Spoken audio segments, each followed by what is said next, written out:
Thomas was alone. Wow, a weird first thought to have.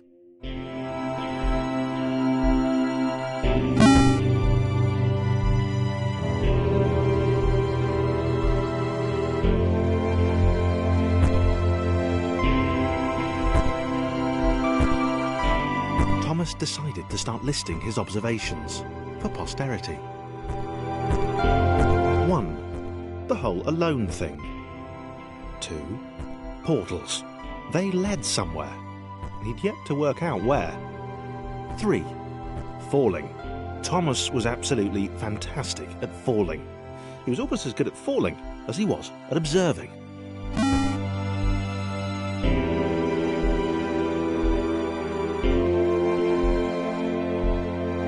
Okay, interesting. Thomas couldn't fall past this block. Think, damn it, think! What if there was some kind of inverted fall? Some way to... what's the word? Jump. It worked! Thomas had solved the great inverted fall mystery.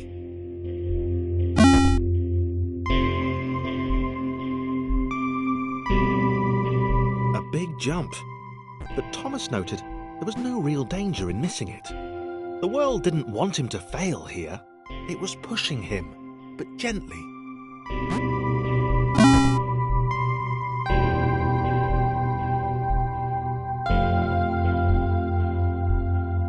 This all seemed a little dangerous. The world was not to be trusted. It was unstable, and it seemed to Thomas that it could let him down at any moment. He was starting to say...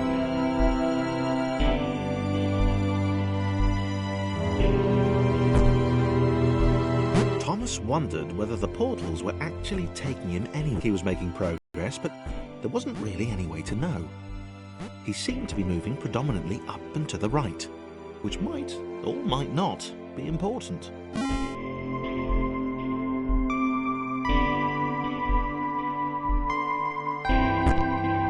It might have been paranoia again, but Thomas could have sworn the world was becoming more complicated. It always seemed to be one step ahead of his skills. It had been designed just for him. He wondered why. Was the world testing him? No, too obvious.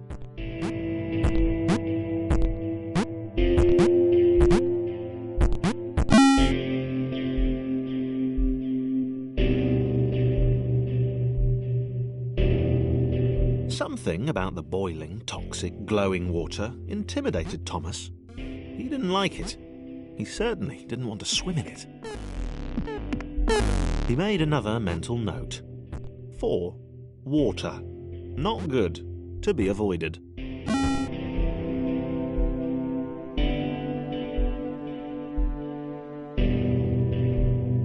The loneliness was getting to Thomas. No amount of observation or obsessive note-taking could combat that.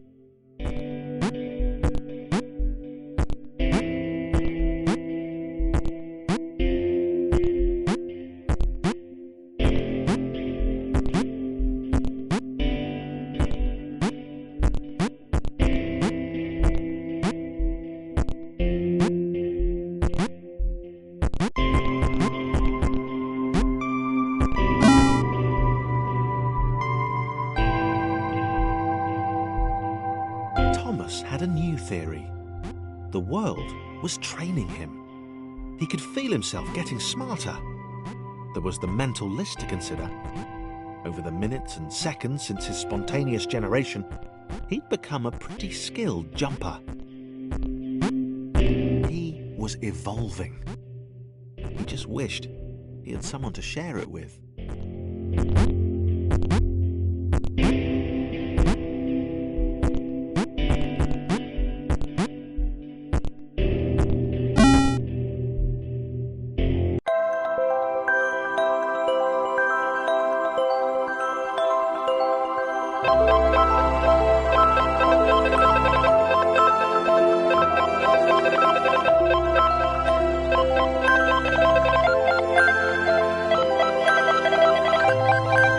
Chris took an immediate and deep dislike to the skinny red rectangle. Who the hell did this Thomas think he was?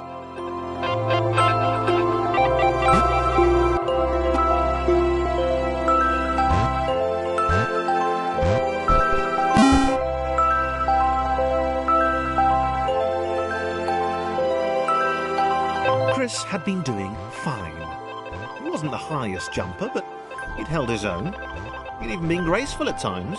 Well, not technically graceful. It's probably the wrong word, but, you know, fine. There was that skinny little runt leaping about like he owned the place.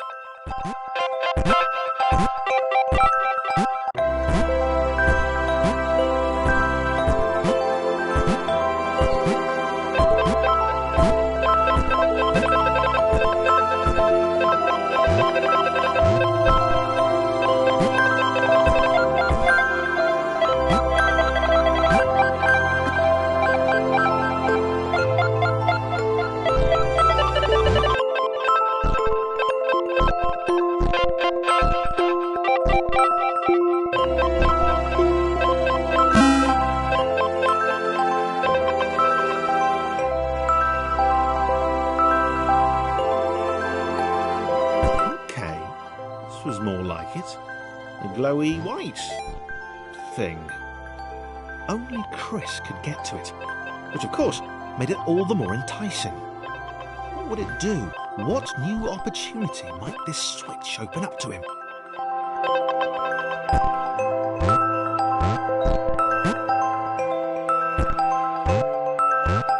Great. Another chance for Thomas to jump slightly higher than Chris. How fortunate. Seriously. This made the whole switch pressing thing entirely worthwhile.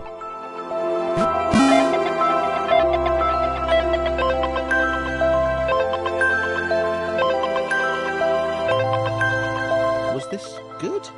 Because on the surface, it did not seem good. Chris was pretty scared.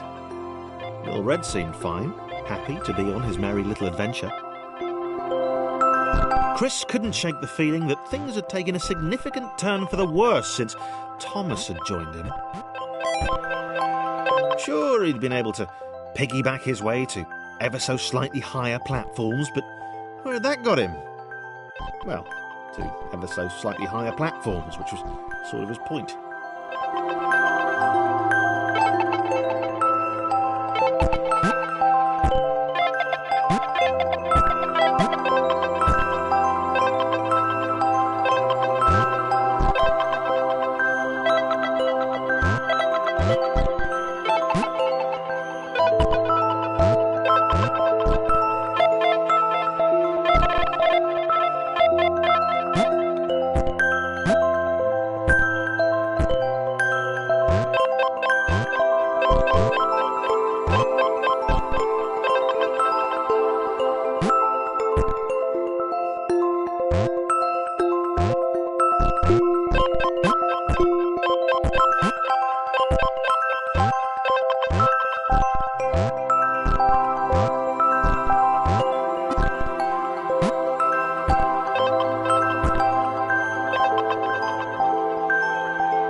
Chris stared at Thomas with pure hatred.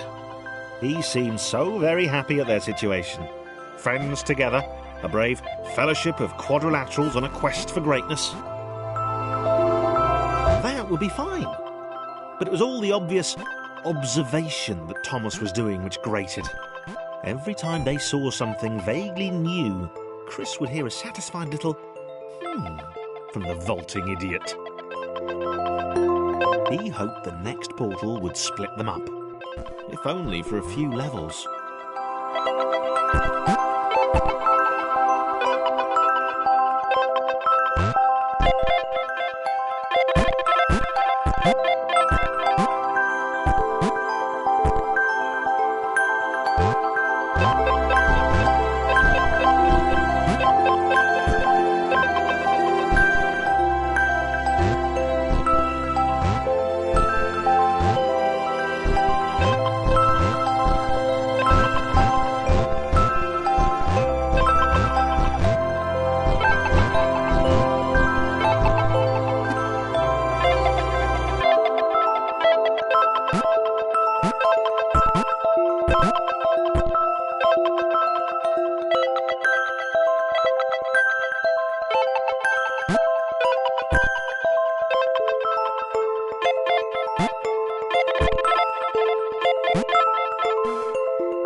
John knew. He knew that this was his chance, a moment to shine. This was game day.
This would not do. John needed room to show off his exceptional skills. As it was, he was trapped on the wrong side of these little dot things. Where did they come from, anyway?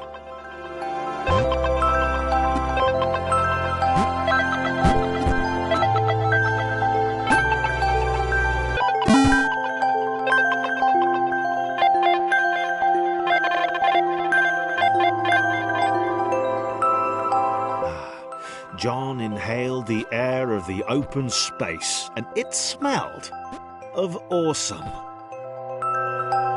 Time to flex those muscles, to put his training to use, time to show those little dots how it was done.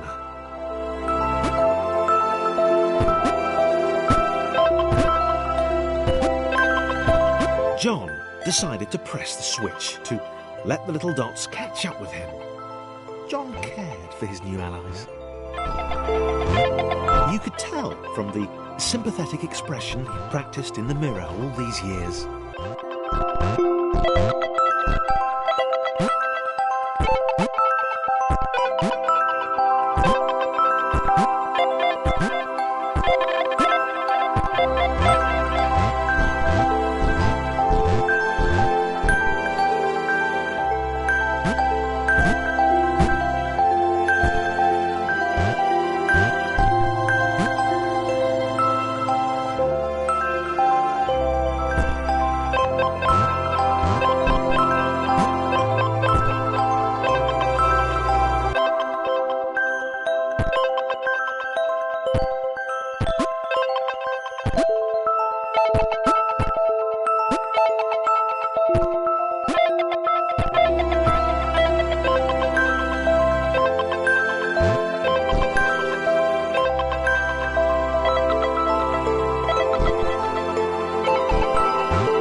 John was happy to keep helping. He felt it was important to his image that he was seen to help the little guys.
The angry orange one was less immediately likeable, but his unremitting cynicism and tutting amused John.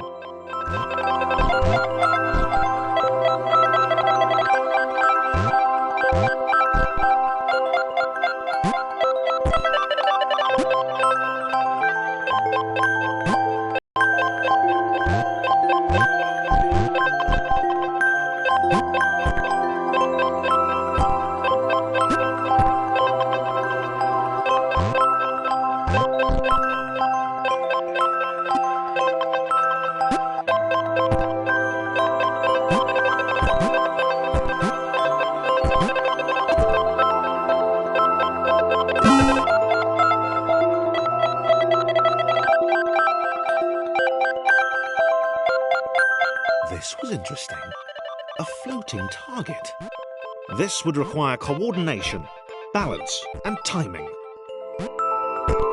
John was sure the dots would be lost, but he was happy to guide them to triumph.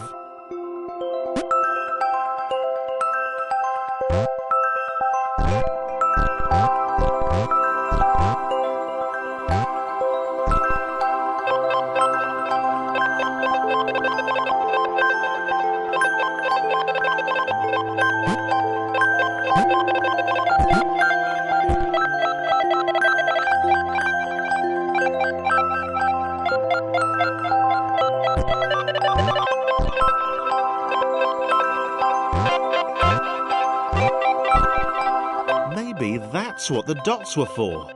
They were there to extend John's reach, to make his performance even more impressive. John liked the thought. He decided to keep them.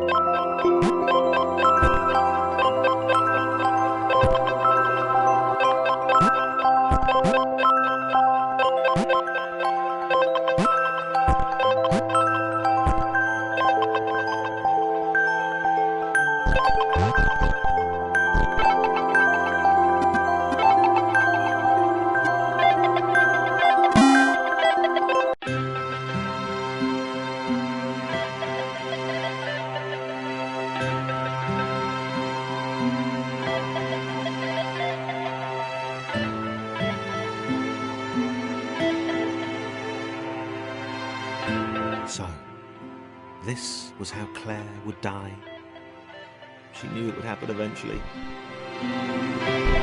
She was rubbish at jumping, and she moved slowly. She felt a little like her continued existence was breaking some kind of natural order.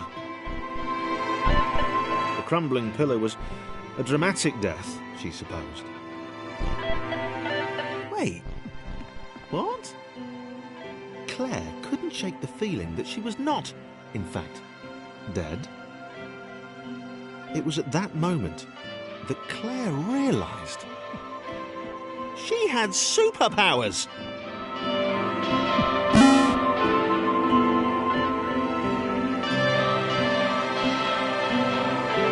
She'd need a cape. There was no getting around that. You couldn't be a superhero without a cape. Claire didn't want confusion. If you saw a cape, that made matters clear. You knew what you were dealing with. Claire was all about communication. And, you know, floating in water, which was her superpower.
Fear not, my skinny friends, for I am Claire, and I will save you.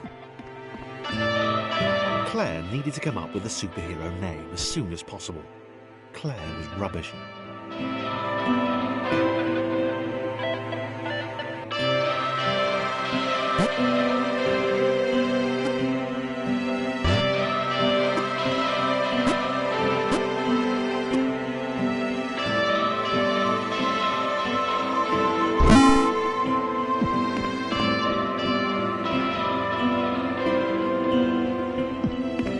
Claire arrived just in time, which was, of course, the perfect moment for superheroes to arrive.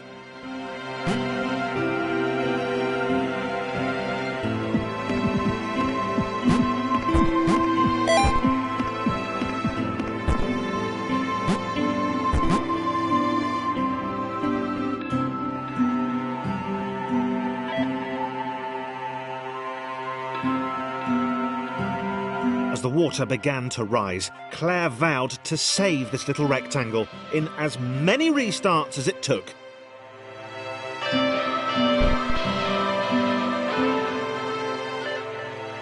Claire wondered if Thomas would make a good sidekick.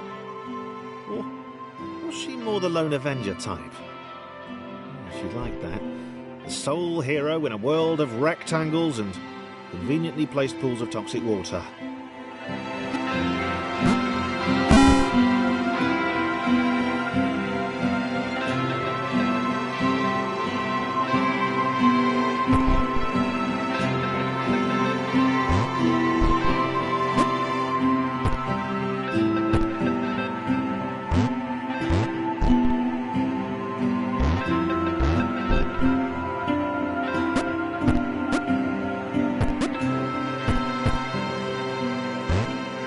The others told Claire that staircases were a bit of a fixture here.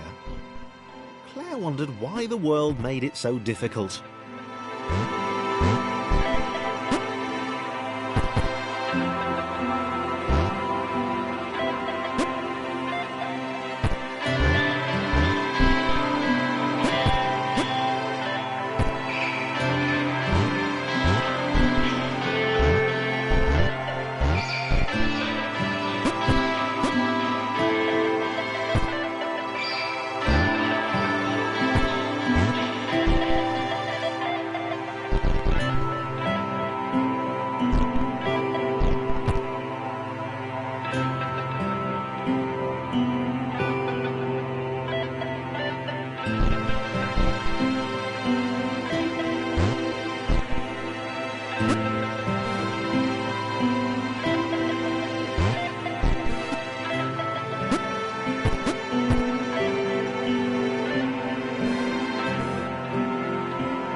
Probably needed a nemesis, a villain who would show their true colours at the worst possible moment, hurting all she held dear. Chris was the most obvious choice. He seemed stroppy enough, and his jump was so pathetic that it conveniently avoided Claire's insecurities. Yes, Chris. Diabolical Chris. The fiendish Christopher.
gone?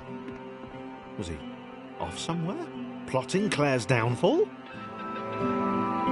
If Claire was honest, and she had to be because she was a superhero, this was a troubling turn of events.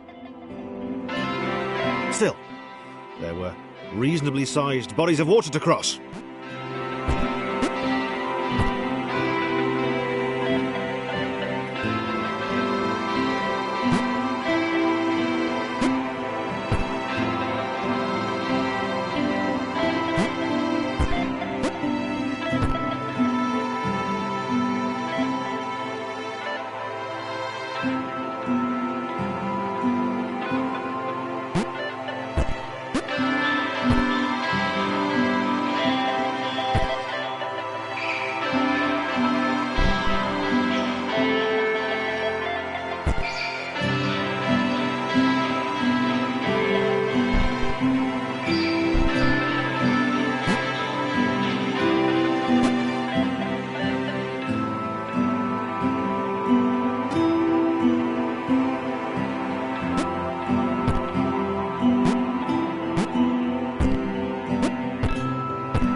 Platforms over water, eh? Claire's newly heightened senses told her that there were multiple paths across with various possible configurations of the little posse.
They were doing really well.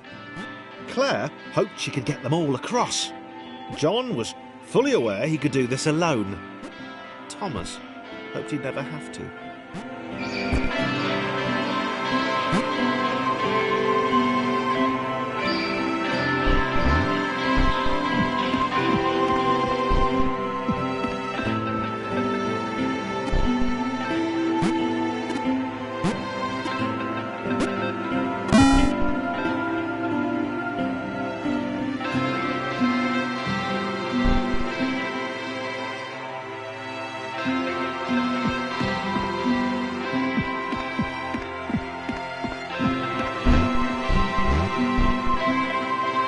Claire was alone, which was odd, because she wasn't meant to be alone. She needed to be where there were rectangles to save. Being the only superhero in a given space kind of defeats the object. Spikes? That was new. Claire avoided them. She decided they were most likely her kryptonite. Not the rubbish red kryptonite either, the proper radioactive green stuff.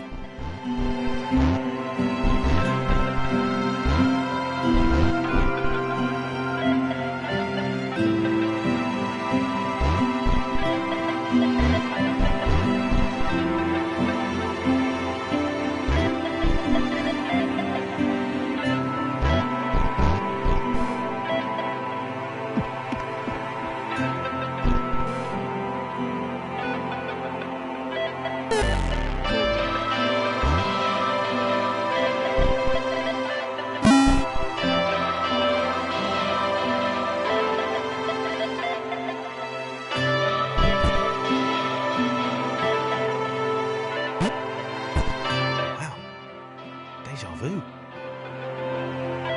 The world was repeating, and this time Thomas was here. Claire felt something had gone wrong. There was a disturbance in the force. Something had altered the matrix. The world was reacting to their progress. It was amassing its forces. It was plotting against them. Claire finally had a nemesis.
Laura was pleased this one was behind a wall.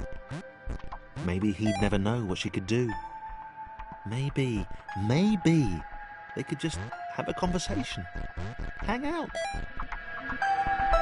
As long as he didn't find out what she could do, which would never happen so long as they stayed separate.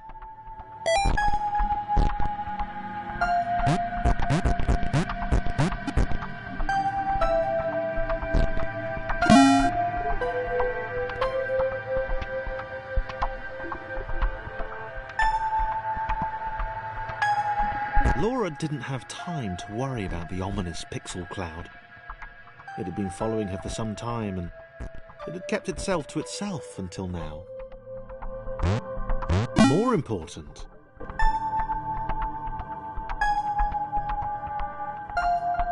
as the square, who had shyly introduced himself as Chris, bounced atop Laura, she began to worry that he was just using her like all the others had.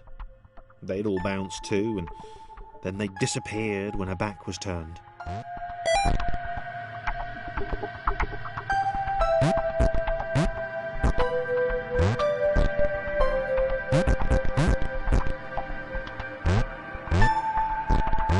Only the ominous pixel cloud ever remained, looking a little bigger and a little less hungry with every disappearing friend.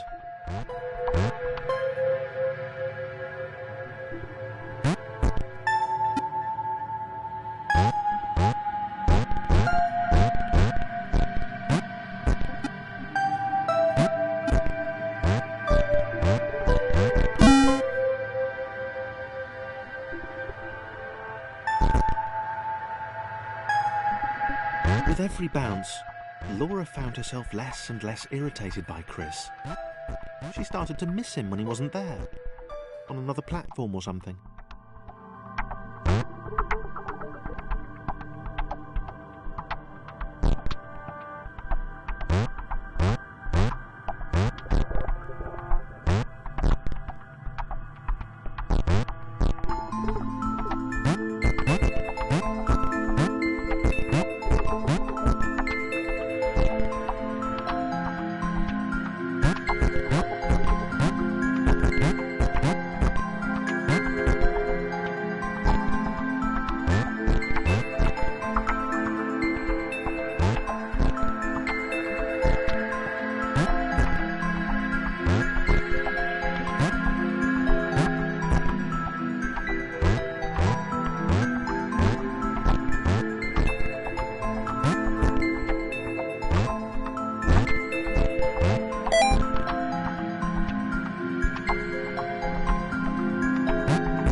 She'd wonder what he was up to.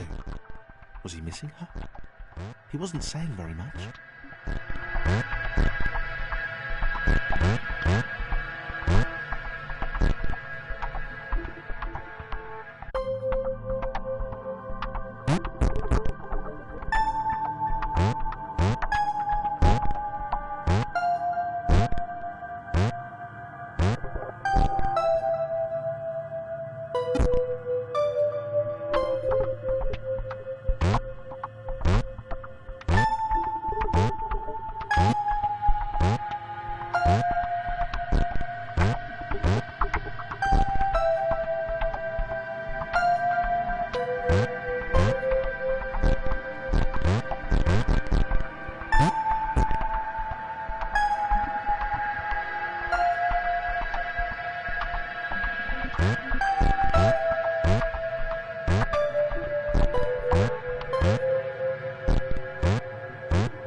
was in love. She was perfect. He had to tell her so. At some point, he would definitely tell her. Probably best to wait for a moment the large, ominous pixel cloud wasn't about, though. Yeah, probably best to wait.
Chris was massively disappointed to run into the gang again.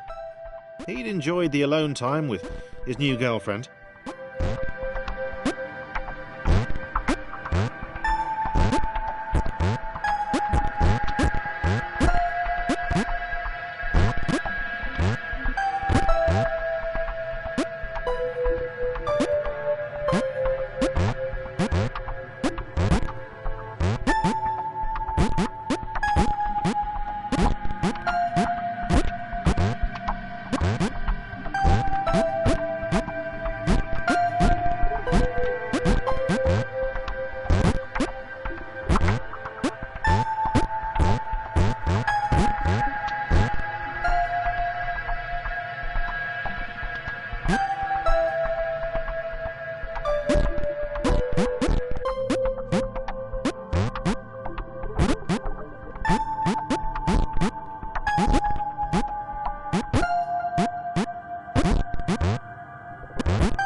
To Laura as his girlfriend?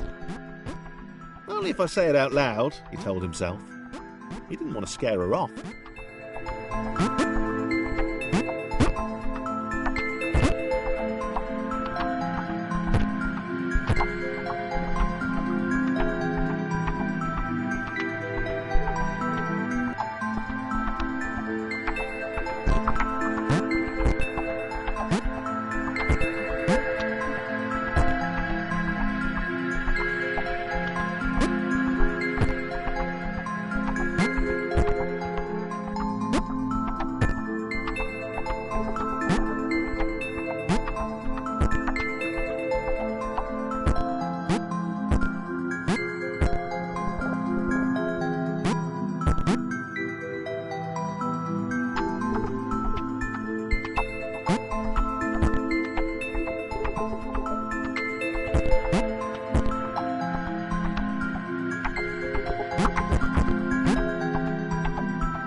the others seemed suspicious of Laura and the eager-looking pixel cloud of death which seemed to be watching her. Sure, they'd use her inherent bounciness to reach slightly higher jump points, but they wouldn't strike up a conversation with her. Chris found them rude. Rude?